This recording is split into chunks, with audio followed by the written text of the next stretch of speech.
Turning a blind eye. How many times do we see something is wrong? And many times people look the other way because, well, it's not really their problem. Or, well, it, it will sort itself out. But how many sort itself out? Never does. Whether it's wars, whether it's violent, domestic, whichever you look at it, is because it was never resolved. And many of the times we turn a blind eye is either we get uncomfortable or enabling or we are profiting from whatever it may be. And that's why sometimes we keep seeing some issues never ending. And when we fail to correct, let's look at it from this context. Many times we always call it something good, right? But how many times that is what is called good turns evil? If you look at some of the people who are caught in the worst of the worst crimes, they are known by those around them or their community as people who are good. But we always take this word good very lightly, forgetting the weight that it comes with, the responsibility that good comes with. And eventually, because we take the word lightly like any other word, we fail to look at the accountability that comes with the word good. If you are claimed to be good or if you are good, then it's well thought out that there is accountability to the actions that you've been performing that will then make you good. Because if you're not performing the right, then evil is knocking at the door. And many of the times we choose to look the other side and ignore many red flags. Sometimes, like domestic violence, for example, there are some people, not all, but there are some situations where people can even see it from the very beginning. I was once told by a worse person that it's the small things that you ignore that makes up the person. Maybe the small lies, whatever small means to you, eventually, once it gets the environment it needs, it becomes amplified. And let's say people say this is a good family.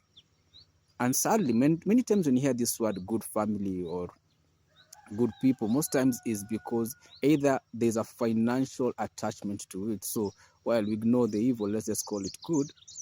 And many people end up getting into relationships or into businesses with the so-called quote-unquote good people, only to realize they're sitting next to the devil.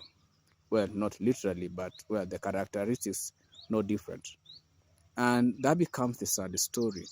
And by the time this individual who has turned victim reaches out for help, people are like, well, just you figure it out. You is like the illusion or the Disney kind of mindset whereby the beast can be calmed down and become like an angel. Well, it's an illusion. Is it real? Really doesn't work like that, because there's some people who are so evil that no matter how many times you release them up to the public, they will just get more evil. No matter how many times you try, they will just go back to the wickedness they did. And that's a reality that no matter how many times you want to deny, it's real. It is what it is. You can fight it, you can raise placards, but not everybody is going to change. Sometimes I normally look at from the context of, let's someone has done something very wrong and so evil, and there's facts, there's evidence and everything. But you have people rallying behind saying this person was good, either because they represent a community or a race or a religion, whichever way you choose to look at it. But the same people rallying this person, if you tell them, fine, you call this person good, right? Let them be in your household. And you realize the case this person had is very, very dangerous and messed up. And this person starts thinking, nope, you just lock him or lock her inside. Because when we choose to call someone good, it's always good to ask ourselves, is there accountability that then will project what we call good? Because you can't hold someone accountable to their words, to their action, and to the way they presented different opinions or ideologies. That's when we get it wrong. You see, no one is very perfect. You may be the one who can perform or outshine, but you're not the only one. There are many people. Like a child, when they're told you're the most beautiful or handsome child, yes, within their family, they could be. And that also is out of just giving them that, tap on the shoulder. But when they go to school or the other children realize, well, maybe this was too much of a compliment or expectation, because out here they are more beautiful, they are more performers, they are everything, and then they realize, yikes, what is the truth, what is the lie? Because many times what we call good isn't really good if we can't attach it to accountability, isn't really good if you can't attach it to auditing what it is. Because if you can't have anyone auditing you or holding you accountable, that may be an issue. Or if a system isn't held accountable, that may be an issue. The saddest state is if in a place and then end up becoming like a refugee in another country, or in whatever the circumstance may be.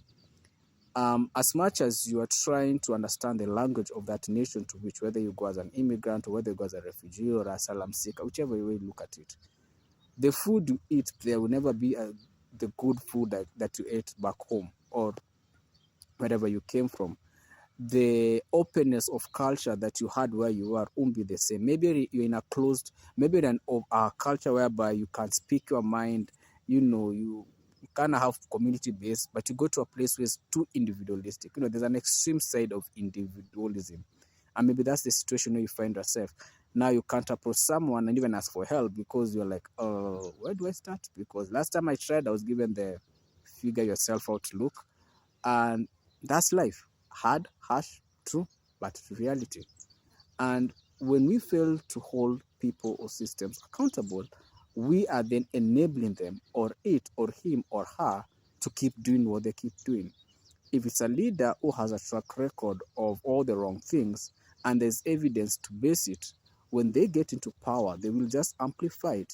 If you're in a relationship, and let's say you're dating with a boyfriend, girlfriend kind of stage, and you see traits of violence, you see traits of cheating, you see traits that are very uncomfortable, some PDF kind of traits, whichever way you look at it, when you get into that legal arrangement, this individual whom you are now partner with will just amplify their action. So if they were titbit violent, like almost throwing a slap and they're like, I was just joking. Once they get into the relationship, it's violence hardcore. And that's become the saddest story. And the scary part of it is no one will ever believe you, or even if they believe you, no one is coming to your aid. Because sadly at the same time, many people have tried to help people who are in trouble only for them to find themselves in the worst of the case. So every time we call something good, let's attach it to accountability.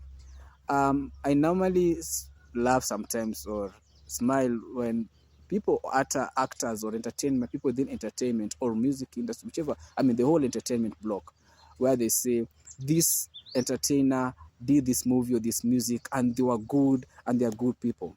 The question is, what are you holding this individual accountable to? If it's a song, well, it doesn't mean literally they're the composers of the song. They could be, let's say they're the composers, but there's a producer. There's all these other players who made it a success. You understand? So there was a label behind it. There was a drummist, there was a producer, there was a director. And let's say we're talking even to an extent, it's going into a video clip. If it's an actor who's acting a role that, let's say, has some truth, some conspiracy type, some truth seeker type, that doesn't mean that this actor believes in truth. Yes, they may have looked at the script, and the script kind of was easy for them to take up the role. It doesn't mean they believe in the role. They just took the script, they looked at the package they were given, they looked at if there are other packages that came during their time waiting for a new script, for a new movie or series, and then they realized, well, this looks good, I can take up the role.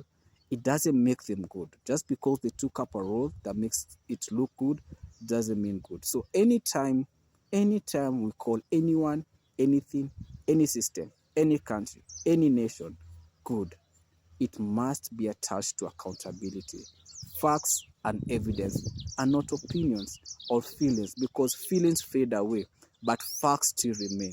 Light will be called light, dark will be called dark. The sun will be called the sun, and the moon will be called the moon. Even if the sun tries to take the time for the moon, it will be the sun or the moon. The star will be called a star. So let good be attached to accountability. And that's the only way we say good is really